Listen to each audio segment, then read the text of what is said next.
Life is all about balance, and I think that running mirrors life quite nicely, because running is about balance too. And what I mean by that is running is a balance between the training, the process, the thing that we do the most and the thing that we try to attach to, but balancing that with the exciting bit, the kind of victory lap, the reward, which is racing. And what you want to do is you want to toe the line feeling as fresh as possible. You don't want to be overtrained, but you don't want to be undertrained. You want to be standing on the line ready to go. That's what this video is going to be all about, is how to try and get that balance absolutely right.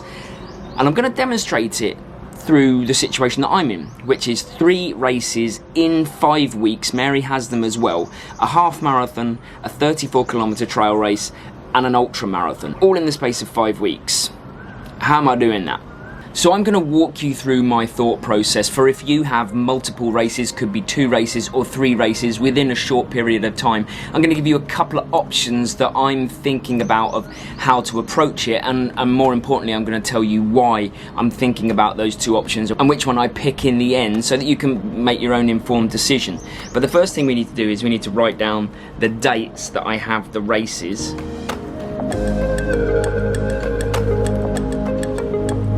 And the distances of those races.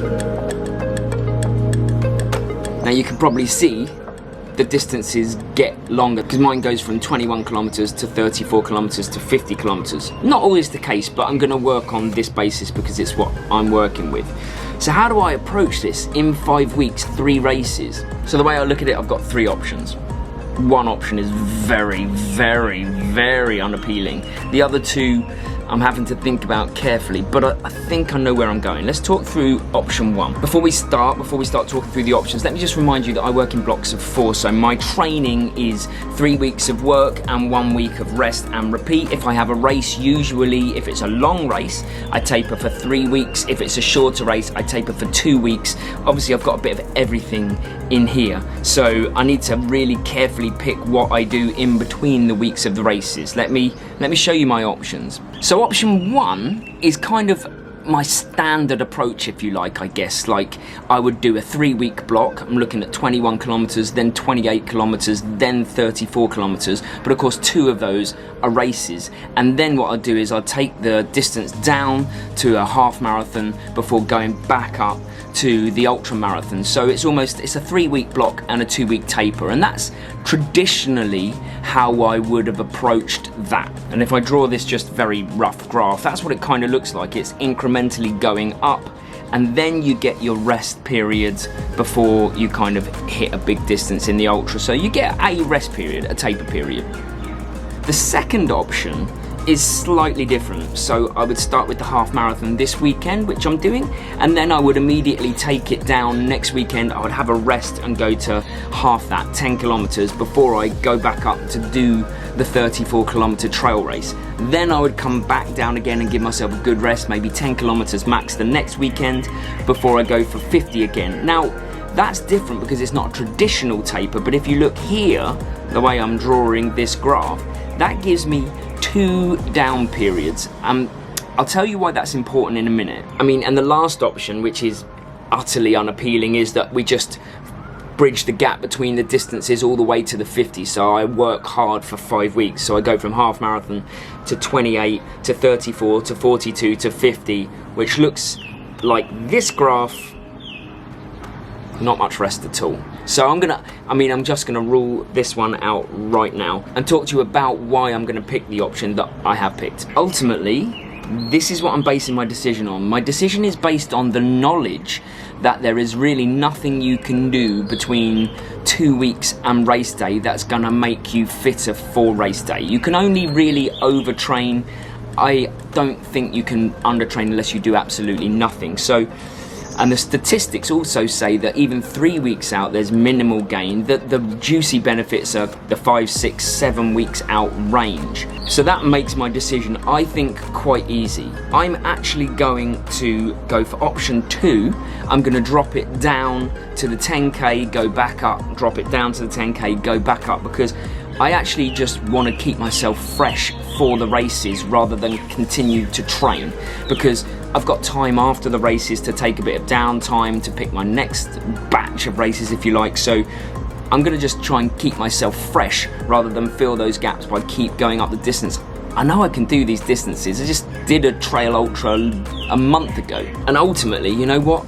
I am much more likely to overtrain myself if I did anything more than that than I am to undertrain, because when you have a stressful job as well, like most of you do, and when you have a YouTube channel like I do and it takes up a lot of my time in the evenings as well, really there is additional life stress as well as training stress that I need to factor in. So I think to give myself the best chance of feeling good on the start line, of feeling fresh, option 2 with plenty of rest in between each race, because I know my fitness levels aren't going to necessarily improve hugely between now and even the 50k trail ultra. That's where I'm going. Is it the right decision?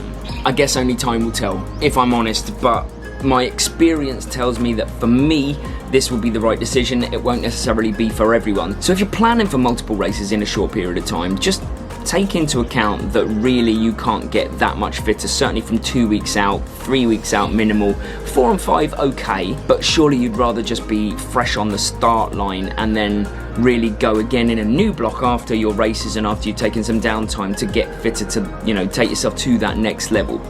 That's my thinking. But to expand on the relationship between training and racing, the relationship I have with running and those two, I'm going to go for a run and talk to you about it there, because obviously I'm still training, so I've got to do a 15-kilometer run today. That's my long run, which is like 1 week out from the half marathon, so I'm kind of starting to taper.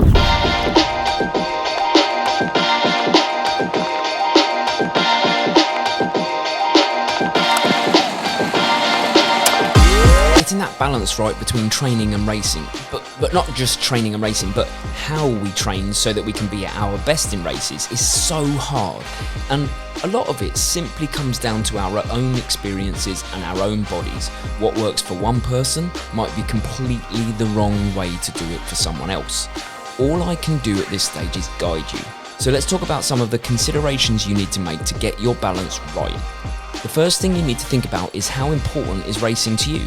I know it sounds a simple question, but do you want to compete for a time or a place, or are you just very happy to be there with like-minded people? There's no right or wrong answer here.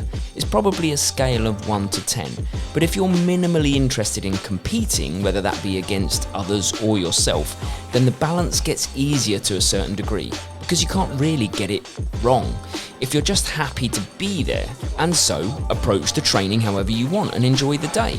Remember, there is no real right or wrong in running and racing and preparation. There's just shades of grey. No, let's not call it grey, because grey means it's not fun.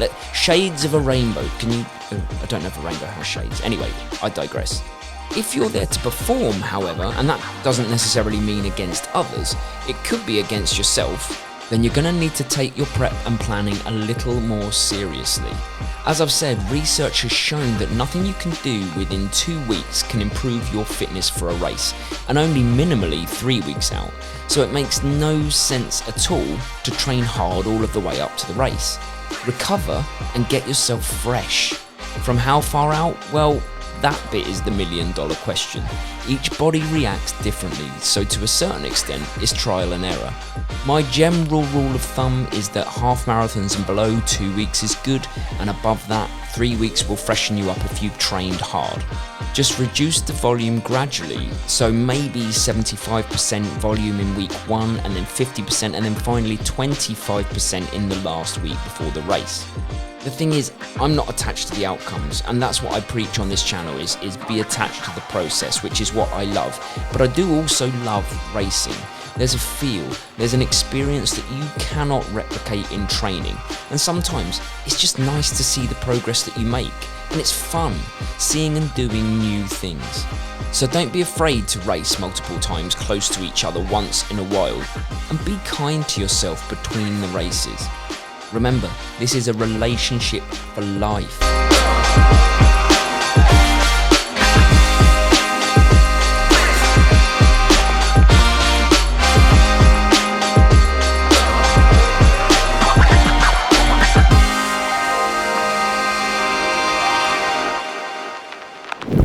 the ramblings of a madman has helped you in some way, because I'm finding it actually hard to articulate what I want to say, but I guess what I want to say is just be easy on yourself.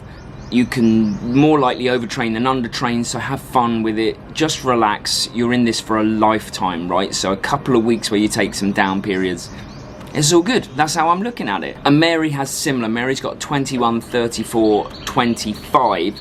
So she's going to approach it in a similar way to me. She's going to drop it down in the middle in case you're wondering. She's not doing the ultra at the end, but she's doing the other two, same as me. Now, big announcement.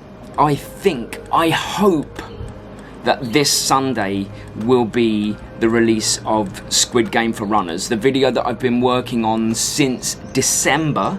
It has taken a phenomenal, I can't even guess how many hours this has taken me so far, and I'm getting to the point where I think it's near to be ready. I'm not going to put it out unless it's ready, but if you were part of Squid Game, if you know someone that was part of Squid Game, if you want to be part of Squid Game Season 2, please watch this video, share it, get it out there, because the more people that subscribe off of the back of this, the bigger this video goes, the more prize money I can put up for Season 2. And also, I want it to be my biggest video I've ever made, because I put a lot of work into it. It's as simple as that. It's the same thing as the training, really. So keep your fingers crossed for that coming out. I'm not putting it out until it's absolutely ready, but I'm thinking Sunday.